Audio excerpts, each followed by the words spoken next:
আমার নাম মহিউদ্দিন আকরাম আয়ান, 10 শ্রেণীর একজন ছাত্র উইসরেড স্কুল কলেজে। আমরা জেনেছি যে কিছুদিন আগে একটা আহ, খুব মর্মান্তিক একটা ঘটনা জি ঘটেছে, এই ক্লাসরুমে ঘটেছে। জি ক্লাসরুম। এইটা কবে ঘটেছে আর কি ঘটেছে, তোমরা তো ছিলে, জি তো যদি বলতে। গত বৃহস্পতিবার এই ঘটনাটি ঘটে, আমাদের এই ক্লাসরুমেই ঘটে এবং গত বৃহস্পতিবার 16 তারিখ ছিল আপনাদের জানা মতে।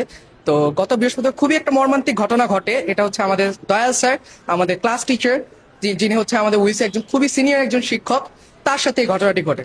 তো ঘটনাটির সূত্রপাত হয় হচ্ছে প্রথম পিরিয়ডেই দেখা যায় যে আমাদের একটা ছেলে, আমাদেরই বন্ধু, সহপাঠী, বন্ধু বললে এখন আসলে ভুল হবে, সহপাঠী ছিল। তো তিনি সে আমাকে তাকে ডাকে, দয়াল স্যারকে ডেকে বলা হয় যে স্যার একটা লাইন বুঝিয়ে দেন। তো আমাদের দয়াল স্যার তো পদার্থবিজ্ঞান শিক্ষক। তো সেক্ষেত্রে স্যার বললো যে তুমি যেহেতু আমাকে বাংলা বই দেখাচ্ছ, তোমাদের বাংলা টিচার কে, তাকে বলো। তো সেক্ষেত্রে সেই ছেলেটা নাছোড়বান্দামি শুরু করে। তো সে বিভিন্নভাবে স্যারকে ডাকার চেষ্টা করে। তো ডাকার পর স্যার একটু মনক্ষুণ্ণভাবেই যায়, বলে যে তুমি তা কি লাইন বোঝাবে, বুঝতে চাচ্ছ বলো। তো স্যার যখন বোঝাচ্ছেন তখন একটু তো নীল হওয়া লাগে। স্যার যখন বোঝাচ্ছেন বেঞ্চের মধ্যে নীল হচ্ছে, তখন সে এই ঘটনাটি ঘটায়, খুবই খারাপ ভাবে একটি ঘটনা ঘটায়। ঘটনাটি বলতেও আসলে লজ্জা লাগে। সে ছেলেটি তখন তার লজ্জা স্থানে হাত দেয়, দয়াল স্যারের লজ্জা স্থানে হাত দেয়, যেটি খুবই একটি খারাপ ভাবে বলতে হচ্ছে এটা। তো প্রথম দিকে স্যার খেয়াল করেনি, কিন্তু পরে যখন দেখা যায় যে ছেলেটি খেয়াল করে যে স্যার লক্ষ্য করছে না, তো স্যারকে উত্তেজিত করাই তার মেইন উদ্দেশ্য ছিল। তো তখন ছেলেটি করলো কি, আবার তার লজ্জাস্থানে হাত দেয়, অন্ডকোষের মধ্যে হাত দেয়। তো সেই বিষয়টি তখন দয়াল স্যার বুঝতে পারে এবং দয়াল স্যার এটি খুবই বিব্রত বোধ করে এবং তখন তাৎক্ষণিকভাবে উত্তেজিত হওয়াটাই স্বাভাবিক। এমনকি দয়াল স্যার উত্তেজিত হয়েছিল। তো তারপর দয়াল স্যার দেখলো যে আমাদের মধ্যে আমাদের অনেকেই ছিল, যেমন আমিও ছিলাম, যে স্যার যখন এই কাহিনীটি ঘটলো তখন আমরা তাকে মারতে যাচ্ছিলাম, কেন এরকম একটা ঘটনা তো আসলে সহনীয় পর্যায়ে থাকে না। তখন স্যার করলো কি, তাকে আমাদের সবাইকে ঠান্ডা করার জন্য তাকে মাথার নামে একটু থাপ্পড় দিল, 2-3টা। এই থাপ্পড়টা আসলে দেওয়া দরকার ছিল। এটা নিয়ে মূলত বিচারপতি সাহেব আমাদের এই হ্যারাস করে দয়া স্যারকে। তো এটা হচ্ছে কারণ দেওয়ার। পরবর্তীতে ওই ঘটনা ওই দিন ধামাচাপা হয়ে যায়। এরপরে ওই দিনে আর কি দয়া স্যার ফোন করে আমাদের ক্লাসে শেষ করে, তাকে বিচারপতি সাহেবকে ফোন করে, আলী রেজা সাহেবকে। তো রেজার এই বিষয়টি, ছেলেটার নাম হচ্ছে রেজার এই বিষয়টি সম্পর্কে জানাতে। তো রেজার বিষয়টি যখন জানাতে যায় তখন কল করার পর বলা হয়, তো অ্যাজ ইউজুয়াল স্যার তো একজন গার্জিয়ানকেই কল করেছে, একজন বিচারপতিকে তো কল করেনি। স্বাভাবিক বিষয়, তাকে গার্জিয়ান হিসেবে কল করেছে। কিন্তু তিনি তখন তাৎক্ষণিকভাবে কিছু প্রতিক্রিয়া না দেখালেও আলী রেজা সাহেব পরবর্তীতে তাকে আমাদের যে প্রিন্সিপাল আছে তাকে ফোন করে, হম্বিতম্বি করে এবং তার ক্ষমতার জোর দেখায়। এমনকি এই কথাও বলা হয়েছে যে আমি হচ্ছে একজন বিচারপতি আমাকে ডাকার মতো কার সাহস, আমি কেন প্রতিষ্ঠানে যাবে, দরকার হলে আপনারা আমার বাসায় আসবেন। কিন্তু প্রাতিষ্ঠানিক নিয়ম কি এটা বলে? আমাদের প্রাতিষ্ঠানিক নিয়ম কি এটা কখনো মানতে পারে? একজন গার্জিয়ানকে ডাকা হয়েছে, সে প্রতিষ্ঠানে এসে তার সম্পর্কে তার ছেলে বিচার করা হবে, কিন্তু সেখানে তিনি তার দাম্ভিকতা দেখিয়েছেন, তার ক্ষমতার জোর দেখিয়েছেন। তো যাই হোক, পরের দিন একদিন পর একটা শুক্রবার তো সবকিছু প্রাতিষ্ঠানিকভাবে বন্ধই থাকে।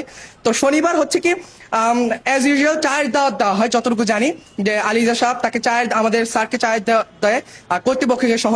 তো আমাদের প্রিন্সিপাল সাহেব যেতে পারেনি, কিন্তু আমাদের যে বাংলা মিডিয়ামের যে প্রধান তিনি যান, শিক্ষক নাসিরউদ্দিন সাহেব তিনি যান, আর হচ্ছে আমাদের দয়া স্যার যান। তো সেখানে যাওয়ার পর খুবই খারাপ আরেকটি ঘটনা ঘটে। সেখানে কিন্তু চাইলে কিন্তু সেখানে ঘটনাটি শেষ হয়ে যেতে পারতো, কিন্তু ঘটনাটি সেখানে শেষ হয়নি। আলী রেজা সাহেব একটি পর্যায়ে যে তাকে এরকম ভাবে মানসিকভাবে টর্চার করে, খুবই খারাপ ভাবে টর্চার করে। এবং একটি পর্যায়ে যে তার যে ওয়াইফ এবং আলী রেজা সাহেবের ওয়াইফ তাকে কি দয়া স্যারকে পায়ে ধরে ক্ষমা চাওয়ার বিষয়টিও বলে, এমনকি তুই তোকারি করা শুরু করে। তো এই বিষয়টি ঘটে। এরপর আমাদের ক্লাসে আর আসেনি কয়েকদিন। গত বুধবার আমাদের স্যার ক্লাসে এসে, আমরা তো এর মধ্যে তো আমরা জানি যে ঘটনাগুলো ঘটছে, আমাদের কাছেও খবর আসছিল। তো এ নিয়ে আমাদের ছাত্ররা যা আছেন তারা সবাই ফুঁসে উঠতেছিলাম। তো এ নিয়ে আমরা সবাই রাগান্বিত ছিলাম। তো দয়া স্যার যেদিন আসলো, এসে আমাদেরকে বললো আর কি, উনি এসে কেঁদে ফেলেন। উনি কান্না করে বলেন যে আমার সাথে এরকম একটি ঘটনা ঘটলো, আমার আর চাকরি কয়দিন আছে, বা তোমাদেরকে আমি এত স্নেহ করি। আসলেই উনি স্নেহ করেন, উনি আমাদেরকে সবসময় সাপোর্ট দিয়ে থাকেন। যেমন 24-এ গণঅভ্যুত্থানে তখনও তিনি আমাদেরকে সাপোর্ট দিয়েছেন, এ কথা সত্য। তো তখন উনি আমার কান্না দেখে তো আমরা সবাই একদম মন থেকে খারাপ লাগা শুরু হয়। তখন আমাদের মধ্যে এই ফুসে ওঠাটা একদম ছড়িয়ে পড়ে। তখন আমাদের কলেজের ভাইয়েরা আমরা সবাই কালকে গত রবিবার একটি আন্দোলনের ডাক দিয়ে এবং মানববন্ধন কর্মসূচি পালন করে আপনাদের জানা মতে। তো তারপর কালকে যে ঘটনাটি ঘটে সেটা হচ্ছে আমাদের মানববন্ধন চলে। মানববন্ধন চলার পর আমাদের ডিসি যে আছেন ঢাকায়, তো ডিসি সাহেব এসে করে। তো ডিসি সাহেব আসার পর হচ্ছে মাসুদ সাহেব আসেন, তারপর আমাদেরকে বলেন যে একটি স্মারকলিপি জমা দিতে প্রধান বিচারপতির কাছে। তো প্রধান বিচারপতির কাছে স্মারকলিপি আমরা সেই জন্য সবকিছু প্রক্রিয়াধীন করে আমরা প্রধান বিচারপতির কাছে স্মারকলিপি জমা দেওয়ার জন্য অ্যাটর্নি জেনারেল যিনি আছেন, তো আমরা সুপ্রিম কোর্টে যে অ্যাটর্নি জেনারেলের সাথে সাক্ষাৎ করি এবং তাকে যাবতীয় যত সকল ঘটনা ঘটে তা আমরা বিস্তারিতভাবে খুলে বলি। তিনি আমাদেরকে সহযোগিতা মনোভাব নিয়ে আমাদের সাথে কথাগুলো বলেন এবং তিনি বলেছেন প্রধান বিচারপতির নিকট এটি জমা দেওয়া হবে এবং তিনি আমাদেরকে যথাসম্ভব সব থেকে ভালো একটি রেজাল্ট নিয়ে আসার জন্য, আমাদের পক্ষে একটি রেজাল্ট নিয়ে আসার জন্য হেল্প করবে। তো এটাই হচ্ছে মেইনলি ঘটনা ঘটে। এখন আমাদের সবারই একটাই কথা যে এরকম বাংলাদেশে কিন্তু একটা কালচার তৈরি হয়ে গেছে যে শিক্ষককে সম্মান দেওয়া যাবে না। গত 2011-12 দিকে আমার যতটুকু মনে আছে যে আইনটি তৈরি হয় যে শিক্ষক কখনো তাদেরকে শাসন করতে হবে ছাত্রদের আর কি। তো এই বিষয়টির পর থেকেই কিন্তু এই কালচারটি তৈরি হয়ে যায়। যেমন এর আগেও আমরা দেখেছি এক্সাম হলের ক্ষেত্রে শিক্ষকের গায়ে হাত তোলা, এরকম বিষয়গুলো কিন্তু আসলে আরো ছড়িয়ে যাচ্ছে। তো এই বিষয়গুলো যদি আর না হয়, পরবর্তীতে আর যাতে না ঘটে, সেই জন্য আমরা মূলত এই পদক্ষেপগুলো নিচ্ছি।